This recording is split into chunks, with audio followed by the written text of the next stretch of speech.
I've had the opportunity to live in some big cities and pretty small towns. And one of the things I've noticed about living in a smaller town is the habit of rounding up. Right now I live in a town of about 2,000 people called Colehurst. But as soon as I'm any distance away from Lethbridge, I know no one's ever heard of that town. So if they ask me where I'm from, I round it up. I say that I'm from Lethbridge. If I get outside, too far outside of the province, if I'm in Ontario or something like that, I know no one's ever heard of Lethbridge. So if people ask me where I'm from, I'll probably round out. Somehow Colehurst will magically turn into, I'm from Calgary. When I get even further away, say I'm in Thailand or somewhere at the far end of the world where they've never even heard of Calgary, I'm from Colehurst will magically turn into, I'm from New York City. We just have this habit of rounding up. Funny thing was, I remember the first time I met my brother-in-law. I asked him where he was from, and he said he was from Hudson's Bay. Now, I was a little taken back because usually when you ask where someone's from, they're going to give you the name of a town or a city, not a body of water. And I'm kind of thinking to myself, like, what, did you grow up on an icebreaker or something? What do you mean you're from Hudson's Bay? And he corrected me, saying, no, not Hudson's Bay, the bay. I'm from Hudson's Bay, Saskatchewan.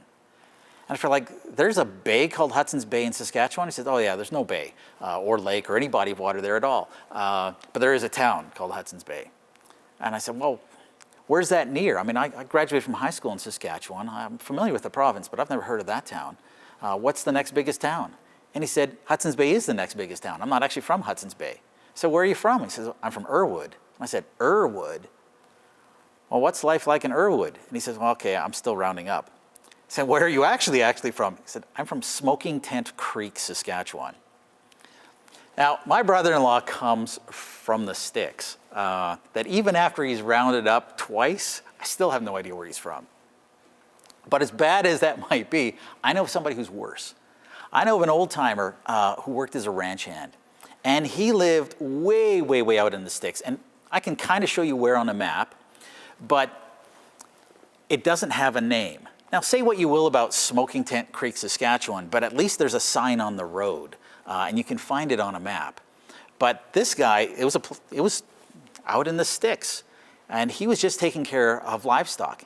This guy was probably in the late 70s, maybe 80 years old.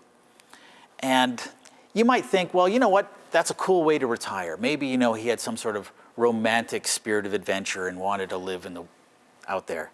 But no, he was there because he needed to eat. He didn't have any particular love of livestock.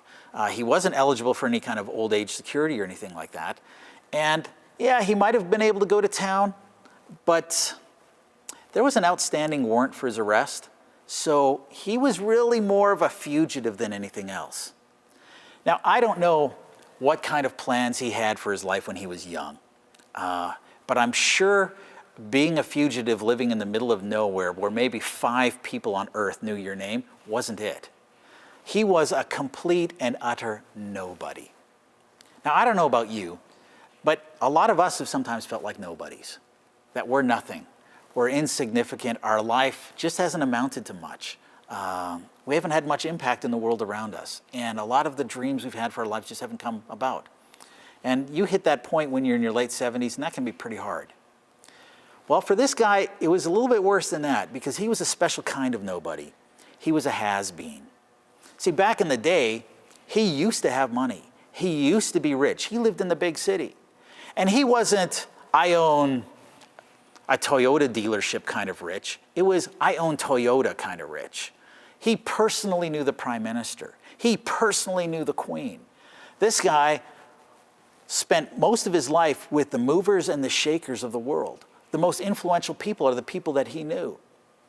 But once, he tried to do something special. He tried to stand out and stand up to the plate and do what was right, try to make a difference in this world. And it blew up in his face spectacularly. And he ended up losing everything and now was living life out in the sticks as a fugitive, doing what he could as a ranch hand. Now, there's a lot of us who've had disappointments in our lives. We have these regrets. I should have gone to school. I should have been a doctor. Maybe I should have married a doctor. And we're haunted by what could have been. And we think that, maybe nothing can come out of this. Well, I know this poor ranch hand, I'm pretty sure that's the way he felt. One day, while he was out taking care of the livestock, there was a brush fire. Now, brush fire in the wilderness is very, very dangerous. And he had a choice. He could either go towards the brush fire because it's still small and he might get a chance to put it out, or try to get away from it, maybe go upwind and hope the wind doesn't change. For whatever reason, he went towards the brush fire. And as he got to the brush fire, he noticed he couldn't hear it. Now you might be thinking, hey, the guy's 80 years old, not hearing things is kind of part of the deal. But he could hear himself walk, so he knew that wasn't the problem. But when he got up to the fire and he leaned into it, what he heard was the last what he expected. What he heard was this: Moses, the place you are standing is holy ground. Take off your shoes. Well, Moses did exactly what he was told. You hear a voice coming out of a burning bush, you're going to obey. And then he heard the voice say, I am the God of Abraham, of Isaac, and of Jacob. And I've seen the suffering of my children in Israel, and I am going to set them free. Well, I don't know how many times Moses had looked up in the night sky during his life, wondering, why, God, you don't do anything? Why are we still in slavery? Why is all this stuff happening? Why, when I try to do something to fix it, it just makes it worse? I can't imagine how he felt when he heard those words that God is going to set the people free.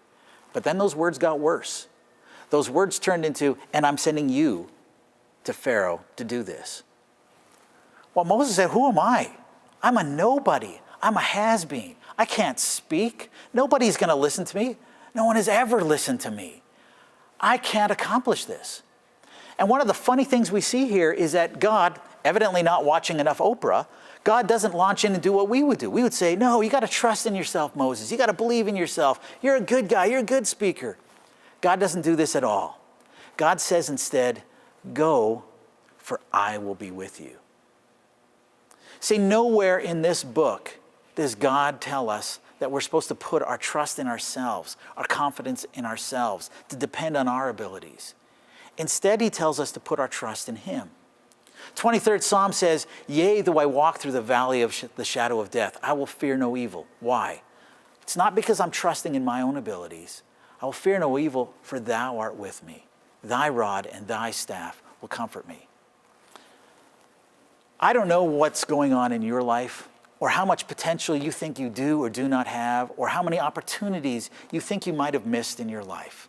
A lot of us have messed up. We've screwed up. We've made bad decisions. We've failed to take care of opportunities. And sometimes we think, you know what, the game's over. We don't have a chance anymore. God can't use us. But that thinking is completely and utterly wrong. That anyone, even a washed-up ranch hand, placed in the hands of an almighty God, can do amazing and world-changing things. And when we step up to the plate and we put our trust in God and we step out in faith and do the things that he asks us to do, God will take something beautiful out of your life.